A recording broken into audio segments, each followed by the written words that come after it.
우리가 세상에서 신앙을 패배하고 무릎을 꿇으면 더 많은 사람들이 지옥에 갈 것입니다.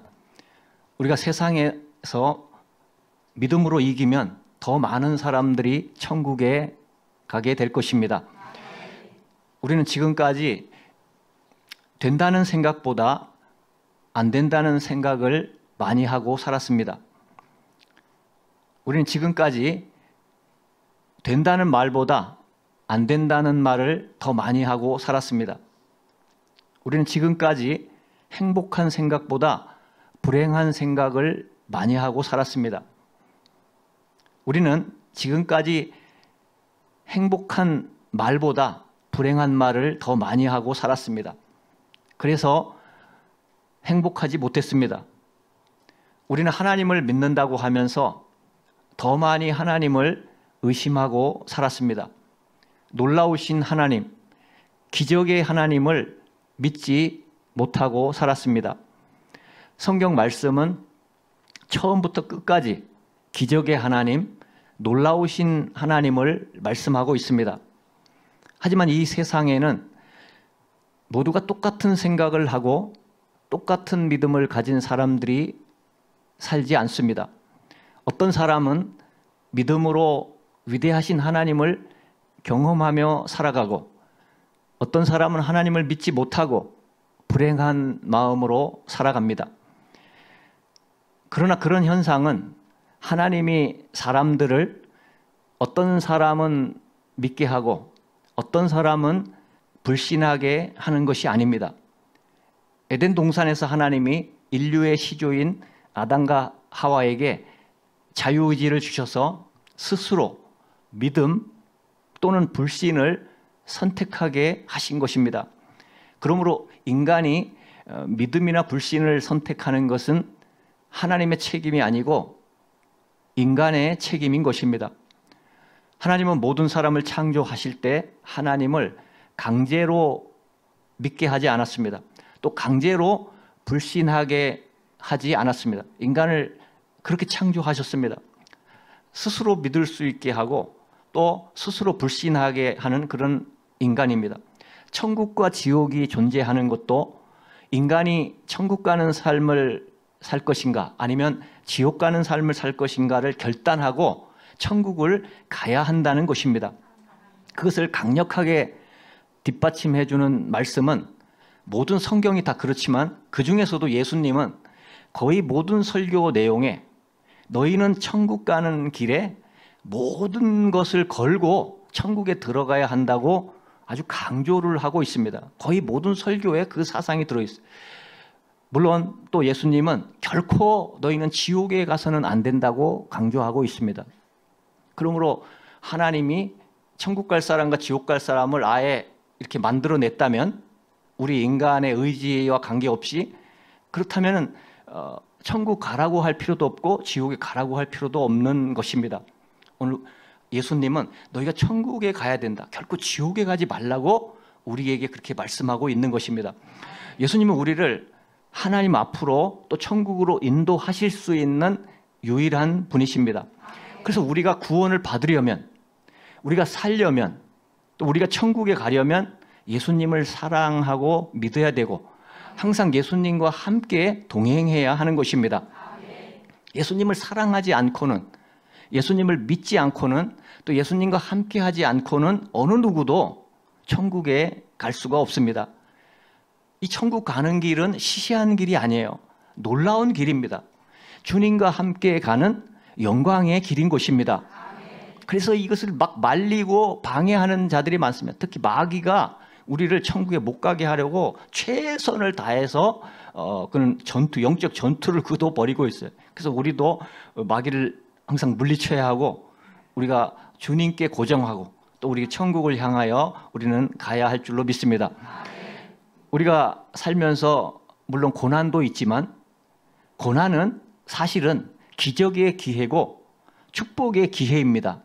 우리의 인생의 영적인 레벨을 높여주시는 그런 기회로 우리에게 허락이 되어 있는 것입니다.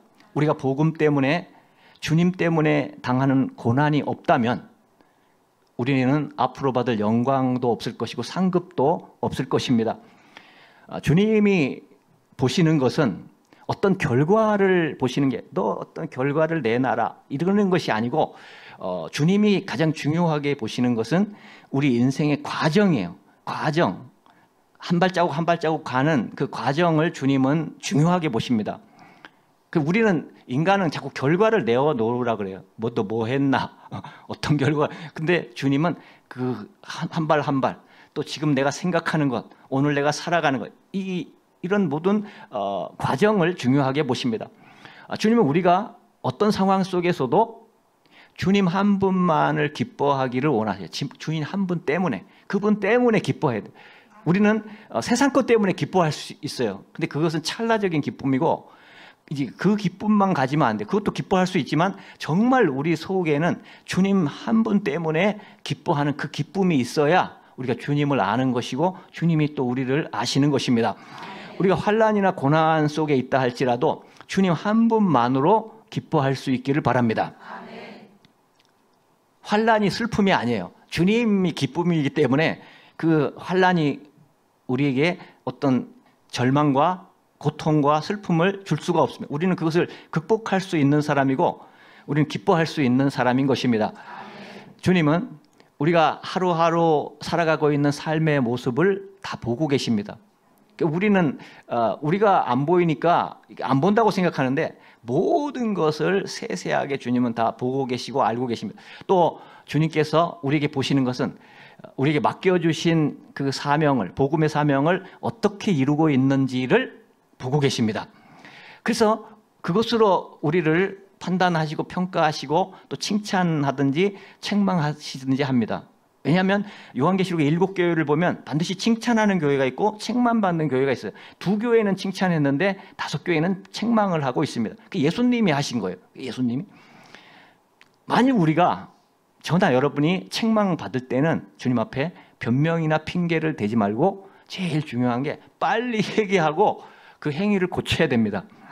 그래서 그 7교회가 사실 성도들이요 교회인데, 회개 안 하면 경고를 하고 있어요. 회개 안 하면 큰일 난다는 거예요. 그래서 회개하라, 빨리. 막 간절한 마음으로, 사랑으로 회개를 하라고 말씀합니다. 그리고 이제 칭찬받는 자들에게는, 그 교회에는 칭찬을 합니다. 너에게 면류관이 있을 것이다. 그래서 계속 지켜라.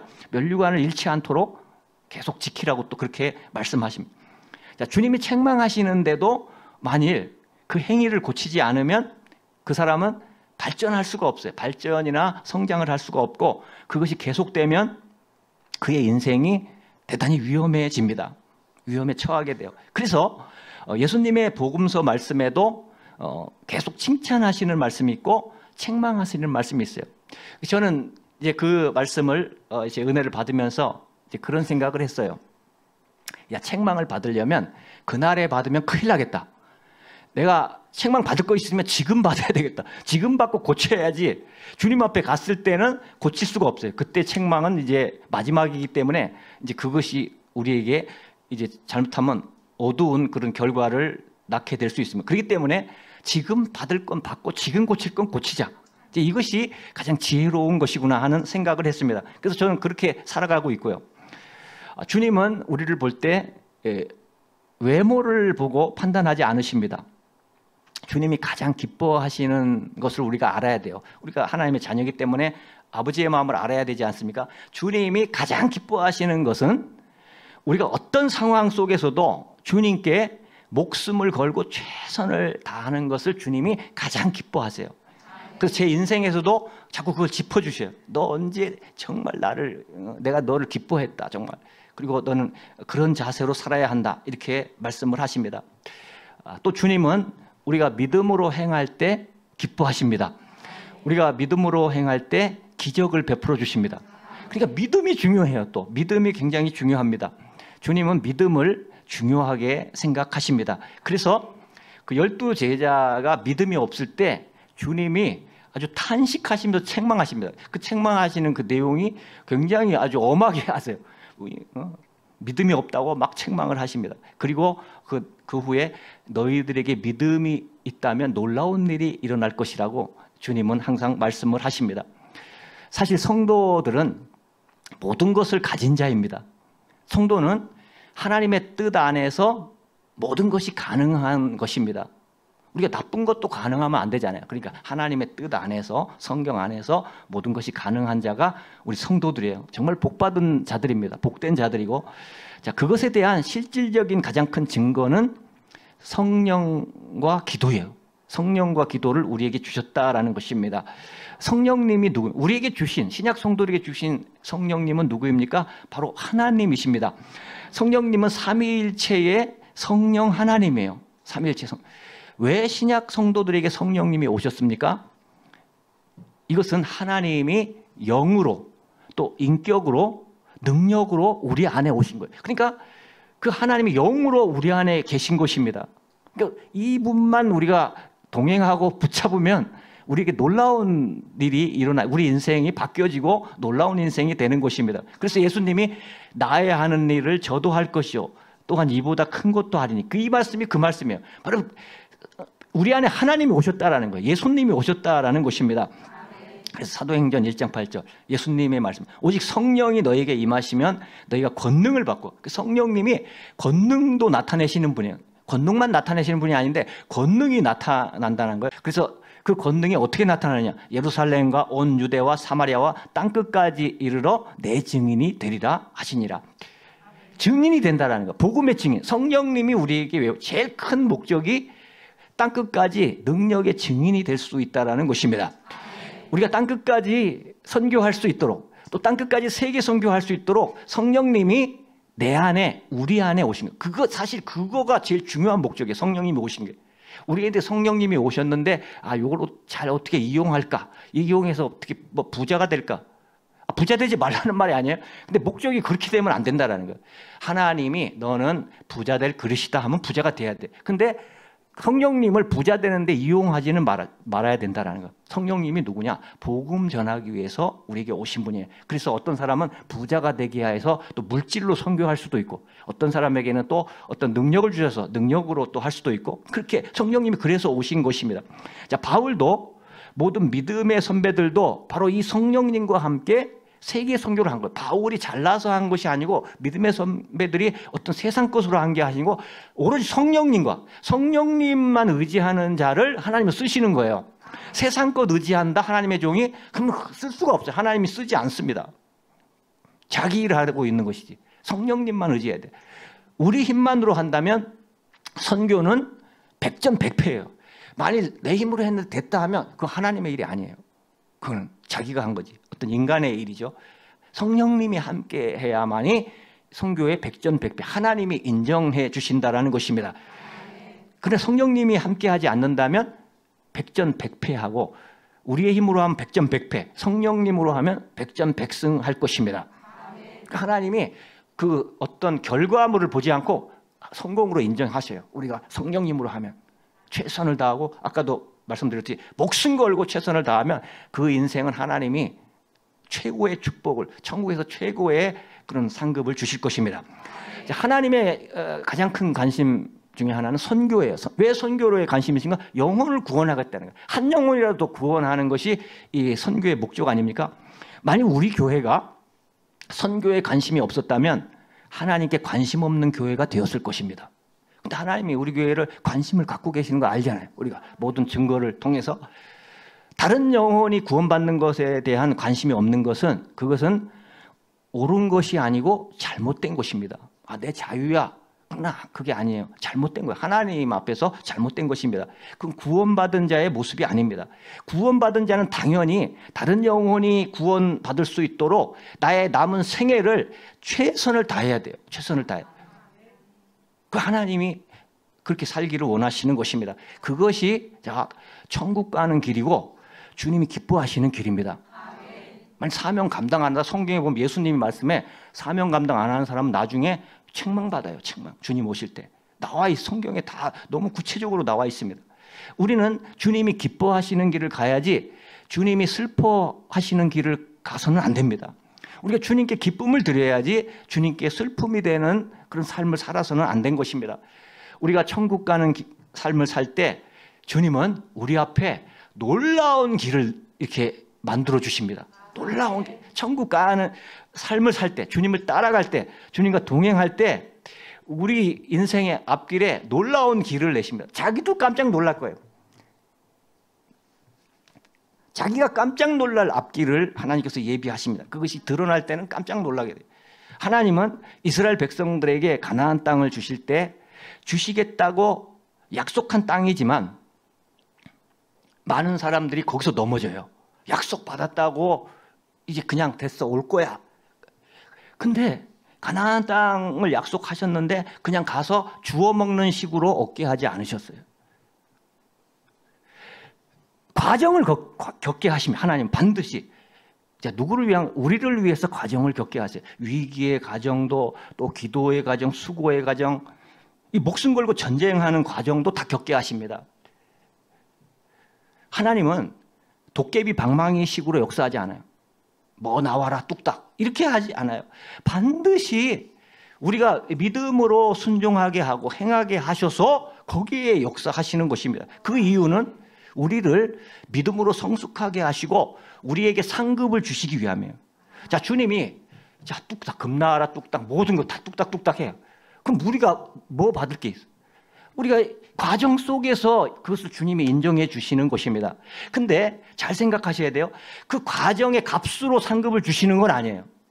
천국 하나만 해도 우리가 예수 믿어서 천국 가는데 그게 어떤 우리가 값으로 사는 게 아니잖아요. 상급, 이 모든 것이 사실은 우리가 한 것에 대한 상급을 주는 게 아니고 이 상급은 엄청나게 큰 게 그 주는 거예요. 내가 목숨 걸었다고 뭐 그게 무슨 하나님 앞에서 하신 그게 무슨 큰일이에요. 근데 하나님은 와, 너 참 잘했다. 네가 나를 위해서 그렇게 목숨 걸고 그렇게 신앙을 지켰구나. 이렇게. 근데 사실은 하나님께 우리가 목숨 건 게 뭔 상관이 있겠어요. 근데 하나님이 너무 그걸 귀하게 보시고 상급은 어마어마하게 영원토록 상급. 천국을 우리가 상속한다는 것은 어마어마한 것입니다. 이 세상을 다 주고도 살 수 없는 게 천국이에요. 무슨 값으로 그걸 사겠어요? 이게 은혜인 거예요. 이게 은혜인 거예요. 우리 공로로 얻을 수 있는 거예요. 그러나 과정은 보신다. 우리의 중심은 보신다라는 거예요. 근데 이거를 모르고 그냥 입만 벌리고 살아가면 안 된다라는 것입니다. 그 주님이 인도하시는 그 과정, 그 순종해야 하는 것입니다. 자, 예를 들면 하나님이 갈대아 우리에 사는 아브라함에게 가나안 땅으로 가라고 명령하십니다. 자, 가나안 땅을 주겠다는 거예요. 근데 아브라함에게 가나안 땅을 떠서 먹여주지 않아요. 아브라함은 정말 본토 친척 아비집을 떠나서 먼 길을 고생하며 목숨 걸고 가다가 또 뭐 어떻게 됐는지 하란에 쉬었다가 또 이제 갑니다. 가나안 땅까지 순종하며 가는 거예요. 강제로 가는 건 아니에요. 아브라함이 말씀을 듣고 순종하며 가면 그 과정을 주님은 보시는 거예요. 가나안 땅을 얻을 때도 거기서도 결국 가서도 아브라함이 가서도 그냥 떠먹여주지 않아요. 큰 위기도 겪게 하시고 아브라함의 믿음을 성장시키시고 막 승리하게 하십니다. 그러니까 사람이 그릇이 되게 하는 거예요. 그릇이. 그 과정에 순종하면 그릇이 되는 거예요. 처음에는 참 작은 자였지만 그러나 순종하다 보면 하나님이 좀 믿음의 조상으로 만들어 버리는 거예요. 순종했기 때문에. 이런 아브라함의 순종의 모든 과정을 통해서 하나님이 아브라함의 믿음을 성장시켰고 아브라함을 위대한 인물로 만든 거예요. 우리 힘으로 되는 건 아닌데 하나님이 가라는 곳에 가고 순종하면 하나님이 만들어 주시는 것입니다. 모세도 보세요. 하나님의 위대한 인물이 되기까지 그냥 하나님이 떠먹여 주신 게 아니에요. 미디안 광야에서 40년 양치는 목자 생활을 했어요. 그 왕이 될 사람이었는데 세계 최고의 왕이 될 사람이었는데 그냥 양치는 이 장인의 양을 치는 남의 양을 치는 목자 생활을 40년을 그렇게 했어요. 그럼 다 끝난 거 아니야 인생? 40년? 또 근데 하나님이 불러서 광야에서 이스라엘 백성을 인도하는 40년의 삶을 순종하며 살았습니다. 그것도 모세가 순종해야 할 수 있는 일입니다. 이런 과정들을 통해서 하나님은 모세를 성장시켰고 하늘의 상급을 주신 것입니다. 히브리서 11장 24절에서 26절 믿음으로 모세는 장성하여 바로의 공주의 아들이라 칭함받기를 거절하고 자, 믿음으로 모세는 스스로 궁궐을 떠났다라고 이렇게 하나님은 거절하고 도리어 하나님의 백성과 함께 고난받기를 잠시 죄악을 누리는 것보다 더 좋아하고 그리스도를 위하여 받는 수모를 애굽의 모든 보화보다 더 큰 재물로 여겼으니 이는 상 주심을 바라봅니다. 상 주심을 바라봅니다.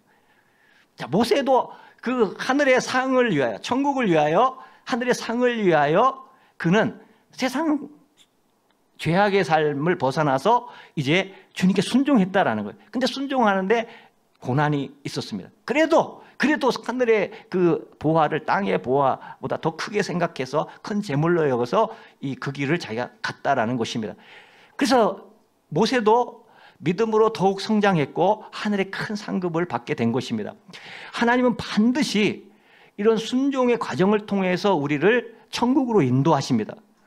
근데 오늘 이 현대 그리스도인들은 그냥 다 되는 줄 알아요. 아, 나 선택했으니까 됐어. 내가 뭘 해도. 여러분, 그 위험합니다. 너무나 위험해요. 성경은 그렇지 않아요. 성경을 보면은 전부 하나님의 말씀이 있었고 그가 순종해서 가고 고난도 있었고 은혜도 있고 축복도 있고 영광도 다 이게 섞여 있는 거예요. 우리가 천국 가는 길은 너무 어둡고 험하기 때문에 반드시 우리 힘으로 갈 수 없어요. 천국을. 하나님의 능력이 필요하고 기적이 필요한 거예요. 그래서 성령님을 보내주신 거예요. 그래서 하나님의 보호와 임재가 필요한 것입니다. 그 성령 하나님을 우리에게 보내주신 것입니다. 반드시 그래서 우리는 성령 하나님과 동행해야 하는 것입니다. 그분은 하나님의 영이고 성령님은 예수님의 영이십니다. 그러니까 뭐야? 결과적으로 하나님과 예수님과 함께하는 효과가 나타나는 거예요. 우리는 지금 하나님과 예수님과 함께하는 거예요. 어마어마한 사람들이에요. 그러니까 우리는 세상에서 패배할 사람이 아니에요. 세상을 이길 수 있는 믿음이라 했죠. 그것을 믿으면 내 안에 성령님이 계시고 성부, 성자, 성령 삼위일체가 계시잖아요. 그렇죠? 누가 우리를 우습게 보겠습니까? 누가 우리를 넘어뜨릴 수 있겠습니까? 여러분이 담대함만 가지면 세상이 여러분 한 사람을 이길 수가 없어요. 누가복음 11장 13절 너희가 악할지라도 좋은 것을 자식에게 줄 줄 알거든 하물며 너희 하늘 아버지께서 구하는 자에게 성령을 주시지 않겠느냐. 예수님의 말씀, 예수님의 성령을 구하라는 거예요. 성령을. 또 에베소서 5장 18절 술 취하지 말라 이는 방탕한 것이니 오직 성령으로 충만함을 받으라. 바울이에요. 예수님도 바울도 성령을 구하고 성령 충만을 구해야 한다고 우리에게 말씀합니다. 오직 성령의 충만함을 받으라. 오직이에요. 오직. 반드시 받아야 한다는 거예요. 성령보다 더 큰 축복은 없습니다. 왜냐하면 그분이 하나님이신데 그분보다 더 큰 게 어디 있어요? 우리가 온 세상을 끌어안는다 해도 하나님보다 더 큰 게 어디 세상에. 우주보다도 더 크신 분인데 그분 성령님이에요. 성령보다 더 큰 것은 없습니다. 그분을 얻으면 온 우주보다도 온 세상보다도 더 큰 것을 우리가 가지고 있는 것입니다. 그 성령을 받으면 이 세상에서 최고 부자, 재벌도 부러운 게 아니에요. 어떤 재벌도 뭐 재산 뭐 세계에 비하면 조금 아닙니까? 근데 우리는 최고의 부자인 줄로 믿으시기를 바랍니다.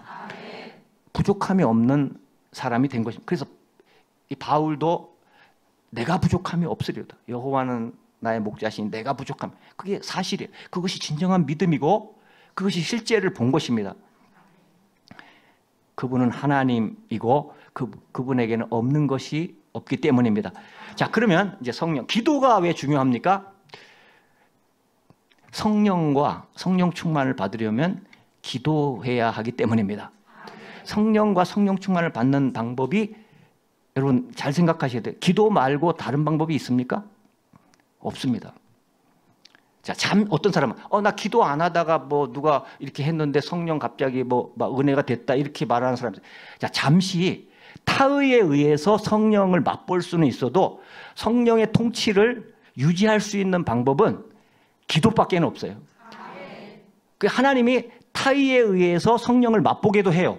근데 그렇게 하는 이유는 그 다음부터 맛을 보고 야, 이 맛은 진짜 내가 따라가야 되겠구나. 이 맛을 위해서 내가 나를 드려야 돼, 바쳐야 되고. 그 다음부터 본인이 기도해서 성령 받고 성령 충만 받으라는 거예요. 맛을 보여주는 것은.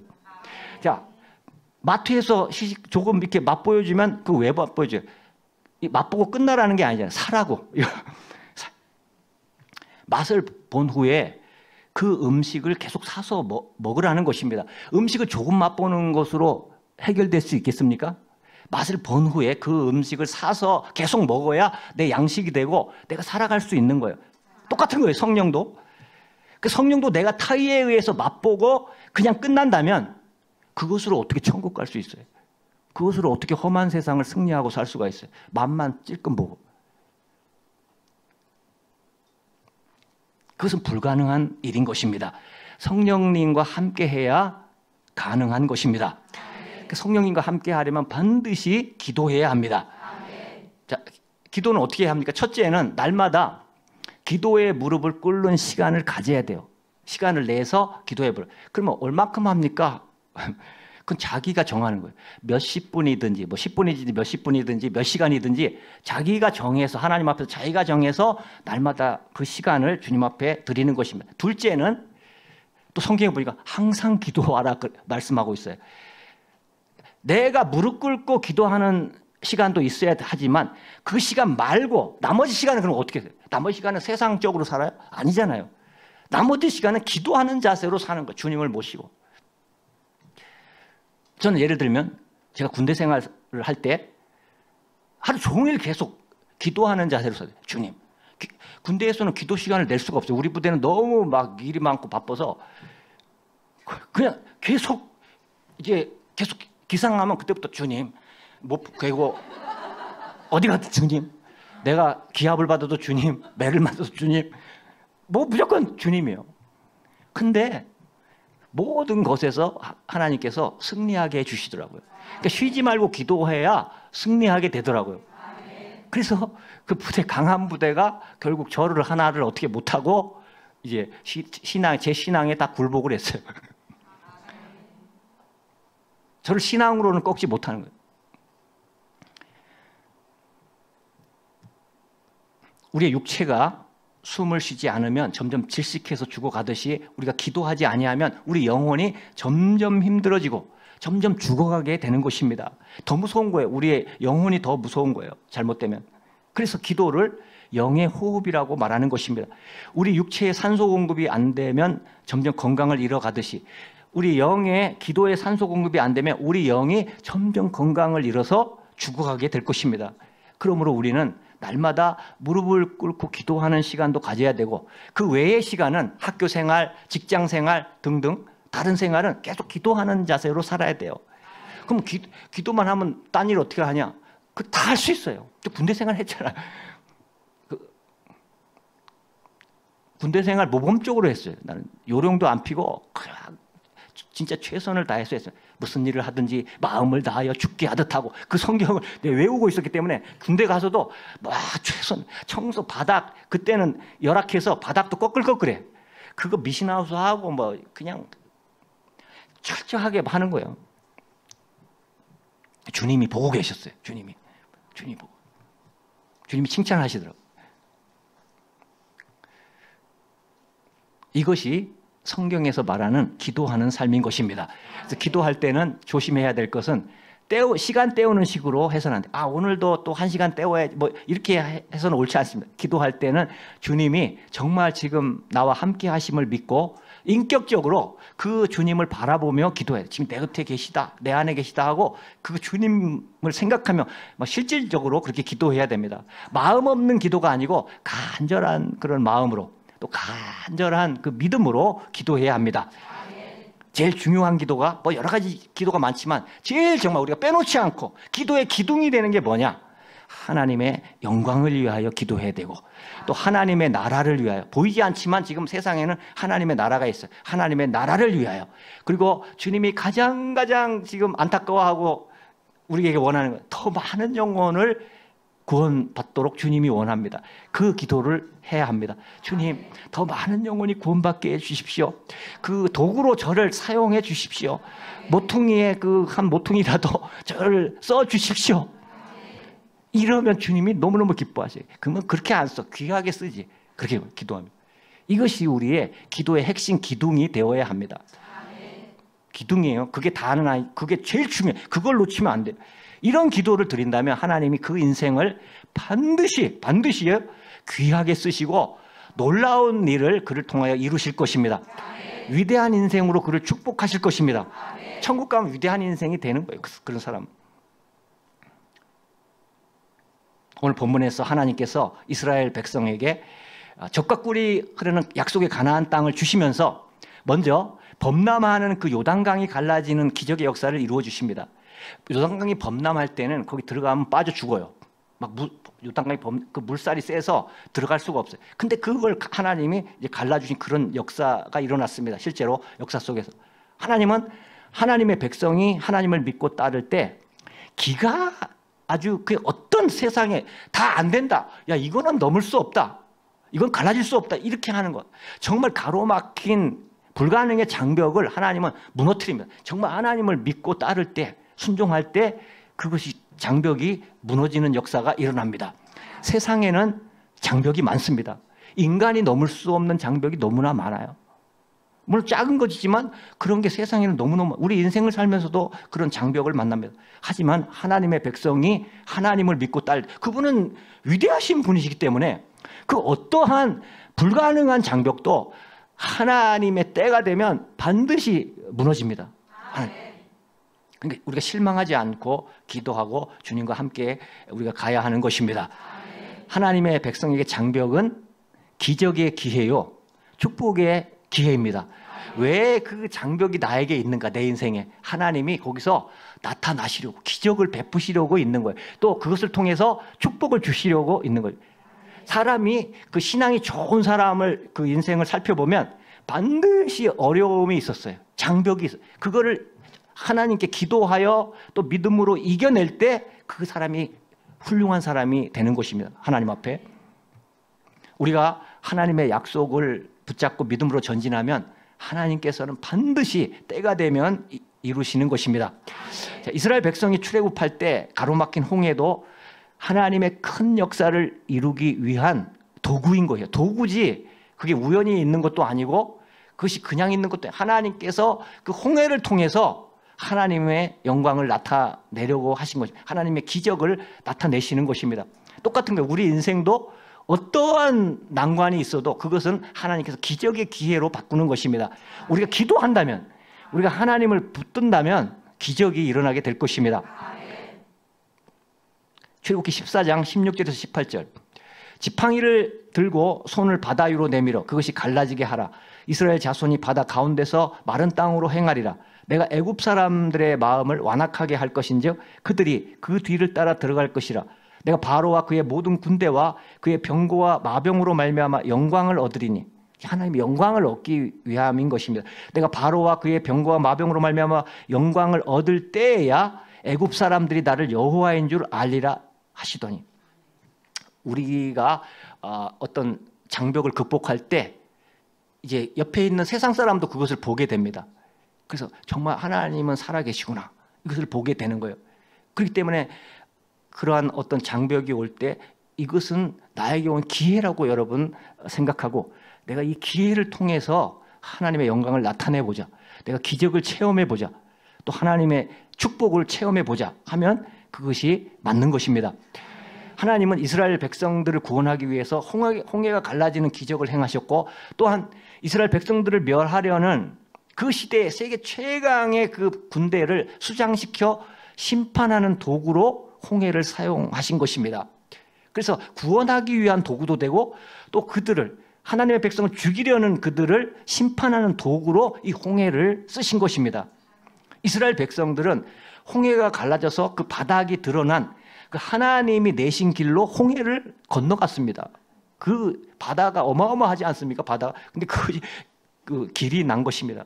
우리 하나님은 우리의 앞길에 놀라운 길을 내시는 분이십니다. 이제 이스라엘 백성이 하나님의 약속인 가나안 땅을 점령하는 데 있어서 첫 관문인 요단강이 있는데, 물론 홍해를 갈라서 놀라운 길을 만드신 하나님이 이번에도 요단강을 갈라서 가나안 땅으로 들어가는 놀라운 길을 만드실 것입니다. 가나안 정복은 이스라엘 백성의 이야기만이 아니고 바로 중요한 것은 오늘 우리 교회의 이야기이기도 합니다. 왜냐하면 하나님께서 우리에게도 이 시대에 가나안을 정복하라고 명령하셨기 때문입니다. 하나님은 가나안을 정복하도록 우리에게도 놀라운 길을 내실 것입니다. 그런데 이스라엘 백성들도 가나안을 정복할 때 하나님이 지시하는 대로 순종하며 전진했듯이, 자, 우리 교회도 하나님의 지시에 순종해야만 이 가나안 땅을 정복할 수가 있는 것입니다. 자, 요단강을 건너는 사건을 살펴보면은 하나님의 승리의 법칙을 볼 수가 있는데, 우리도 그 법칙대로 순종하면 하나님이 하나님의 약속을 이루어 주실 것이고, 우리 인생에 그 어떤 요단강 같은 큰 어려움을 만나도 우리는 능히 승리하게 될 것입니다. 우리는 극복의 지혜를 찾아야 됩니다. 지혜는 내 머리에 있는 것도 아니고 세상에 있는 것도 아니고 인간에게 있는 것도 아니고 오늘 하나님의 말씀에 있는 것입니다. 아무리 깊고 푸른 요단강일지라도 거침없이 우리 건너갈 수 있는 것입니다. 자, 첫째, 여호수아 3장 1절에서 2절까지의 말씀에 보면은 하나님은 이스라엘 백성이 요단강 기슭에서 3일을 머물게 했어요. 지금 빨리 들어가야 되는데 왜 3일이나 머뭅니까? 다 이유가 있어요. 이 3일을 요단강 기슭에서 3일을 머무른 이유는 하나님께서 이스라엘 백성들에게 준비의 기간, 생각의 시간, 또 묵상의 시간, 기도의 시간을 주신 것입니다. 우리도 요단 강가에서 한숨만 쉬지 말고 하나님께 물어볼 수 있기를 바랍니다.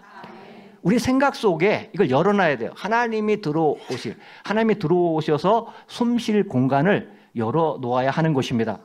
내 생각이 꽉 차 있으면 하나님의 생각이 들어올 수가 없죠. 자, 둘째, 여호수아 3장 3절에서 4절. 레위 제사장들이 언약궤를 매는 것을 보거든 그 뒤를 따르라고 명령했습니다. 이 언약궤는 하나님의 말씀인 십계명이 들어있습니다. 제일 중요한 게 십계명이 들어있어요. 그 말씀의 언약궤예요, 사실은. 그러니까 하나님의 말씀을 따라가야 한다는 것을 보여주고 있는 것입니다. 언약궤를 따라가라는 것은 하나님의 말씀을 따라가라는 거예요. 그러니까 전쟁의 상황이 너무 이상합니다.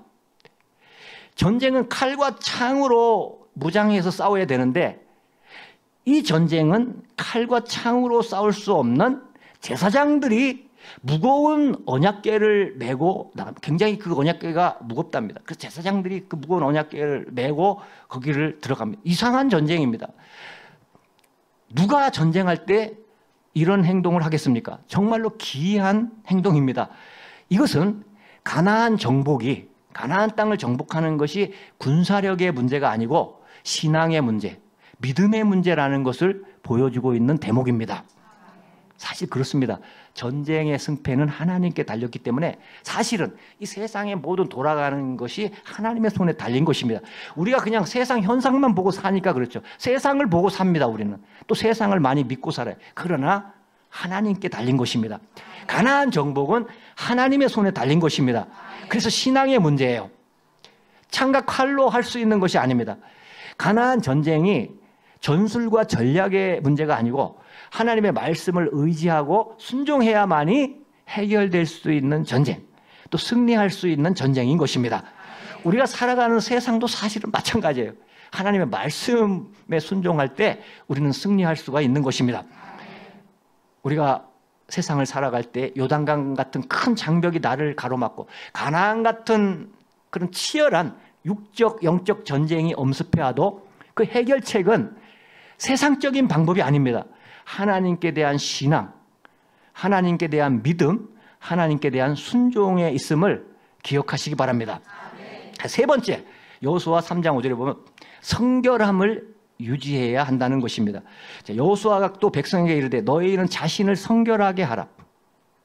여호와께서 내일 너희 가운데 기이한 일들을 행하시리라. 굉장히 중요하게 말씀을 하고 있습니다. 성결하게 하라. 이 명령을, 하나님의 명령이 떨어진 것입니다. 또 가면 먼지를 덮어쓰고 이게 계속 또 지저분해질 텐데, 근데 성결하게. 자, 이 성결은 그냥 단순히 목욕하고 옷만 씻으라는 성결이 아닙니다. 자, 우리는 이 완벽한 세상에 살고 있는 것이 아니고 정말 우는 사자와 같이 덤비는 악한 사탄 마귀가 사는 이 공간에, 이 세상 속에 살고 있습니다. 그러니까 세상에 나갔다 오면, 세상에서 살다 보면 그 죄악의 때가 나도 모르게 덕지덕지 묻는 거예요. 왜 옛날에 연탄 공장이 있는데 들었다 나오면 어디가 묻어도 연탄이 묻는데, 이 세상이 참 우리가 죄악의 때가 묻기 마련입니다. 세상적인 때, 죄악의 때를 벗겨내지 않으면 우리가 사실 하나님 앞에 나아갈 수가 없는 것입니다. 하나님 앞에는 우리가 죄악을 해결하고 나가야 돼요. 당당하게 하나님 앞에 나가려면 회개하면서 나아가야 하는 것입니다. 그러면 여러 가지 현실의 문제들도 죄 때문에 해결받을 수 없게 됩니다. 모든 문제 해결의 큰 원칙은 하나님 앞에서의 성결함입니다. 이것을 바꿔 말하면 우리가 가지고 있는 죄를 버려야 우리 인생의 문제를 해결받게 된다라는 것입니다. 이것을 성경은 말씀하고 있는 것입니다. 그리고 이 요단강을 건너려면 너희가 깨끗해져야 된다. 죄악을 회개해야 된다. 이것을 하나님은 말씀하고 있는 것입니다. 자, 넷째, 여호수아 3장 9절에서 10절. 하나님의 말씀을 들으라는 거예요. 앞에서는 따라가라 그랬어요. 따라가라는 건 순종이에요. 내가 주님께 들은 말씀을 지키는 건데 여기서는 들으라고 말씀합니다. 너희가 하나님의 말씀을 들으면 가나안 족속을 쫓아내고 가나안 땅을 차지하게 된다고 말씀합니다. 도대체 이게 무슨 말, 강조한 겁니까? 이 의미는 우리가 하나님의 말씀을 자꾸 들어서, 우리는 또 읽을 수도 있죠. 자꾸 읽고 들어서 하나님의 약속을 알아야 한다는 거예요. 약속을 알아야 그것을 붙잡을 수 있고 믿을 수 있다는 거예요. 이건 믿음의 문제예요. 해석의 문제, 이해의 문제. 해석이 되면 믿어지고 이제 능력이 생기는 거예요. 그리고 해석이 되면 우리는 자유하게 되고 승리하게 되는 것입니다. 그래서 하나님의 말씀을 자꾸 듣고 또 우리에게 적용한다면 우리는 하나님의 말씀을 또 읽고 또 잘 듣고, 그러면 오늘 우리는 가나안 족속을 쫓아내고 가나안 땅을 차지하게 된다는 것입니다. 자, 이러한 기적의 조건이 합당하게 갖추어졌을 때, 그때 바로 하나님의 기적이 일어났습니다. 실제로 이 네 가지를 했을 때 하나님의 기적이 일어났어요. 오늘 본문 여호수아 3장 15절에 17절에 보면 궤를 맨 그 제사장의 발이 요단 강물에 닿자마자 요단 강물이 갑자기 끊어져 버렸어요. 갑자기 끊고 위쪽은 솟구쳤어요. 왜냐하면 그 물은 계속 내려오니까, 이것이 안 내려오니까 이제 이것이 막 솟구쳐서 이제 어느 한 곳에 기둥으로 섭니다. 이쪽은 이제 말라가고 내려가는 데는 물이 사라질 것이고, 이쪽 오는 물은 계속 그게 많아지니까 이게 막 공중으로 기둥처럼 서는 거예요. 그게 큰 장관인 거예요. 기적이에요. 물이 끊어져서 솟구쳐 역류하는 거예요. 이쪽에서 내려오는 쪽에 역류한 물이 그 사르단 근처에 있는 아담 성읍까지 물기둥을 이루었다라는 거예요. 어마어마한 물기둥이 일어났어요. 사해로 가는 물이 완전히, 이쪽은 반대쪽은 끊겼고 이쪽은 어마어마한 물이 쌓이는 거예요. 이것만 봐도 이거는 사람들이 얼마나 놀라겠어요. 어떻게 이런 일이 일어날 수 있을까? 이 갈라진 물도 질척한 진흙 땅이 아니고 마른 땅이 돼버렸어요. 마른 땅이 돼서 무사히 강을 건너갔습니다. 어쩌면 이 기적은 홍해 못지않은, 정말 홍해보다 더 엄청난 장관이었을지 모릅니다. 이 홍해는 다르잖아요. 홍해는 너무나 커서 이제 이렇게 쌓이는 것이 어느 정도, 이거는 강이잖아요. 요단강. 그러니까 이 쌓이는 것이 엄청났을 것입니다. 엄청난 기적의 사건입니다. 요단강은 갈라지는 곳입니다. 우리가 며칠 후 요단강 건너가, 그게 아니에요. 요단강이. 요단강은 기적의 사건이 일어난 것입니다. 사실 그 찬송은 해석을 잘못했다 하더라고요. 해석을. 그 의미가 요단강 건너가 며칠 초상 났을 때 부르는 게 아닌데, 누가 그 해석을 할 때 잘못해가지고, 기적의 장소가 바로 요단강이에요. 요단강. 엄청난 가나안 땅을 들어갈 수 있는 관문이 열리는 것입니다. 놀라운 그 하나님의 역사를 우리가 이제 오늘 하나님의 말씀을 통해서 듣고 보면서, 이제 마지막 시대 가나안 땅을 점령하라는 명령을 받은 우리는 이들의 순종을 본받아야 합니다. 왜? 성경에서 하나님이 오늘 우리에게 주시는 말씀으로 받으시기 바랍니다. 그래서 우리도 첫째, 충분한 기도의 시간을 가져야 합니다. 기도는 충분히 해보세요. 충분히 하면 얼마나 좋은지 모릅니다. 충분히 하시고 주님을 만나시기 바랍니다. 둘째, 하나님의 말씀을 따라 순종해야 됩니다. 그냥 순종하는 게 아니고 내 생각대로 순종하는 게 아니고 하나님의 말씀을 따라 순종하십시오. 셋째, 성결함을 유지하십시오.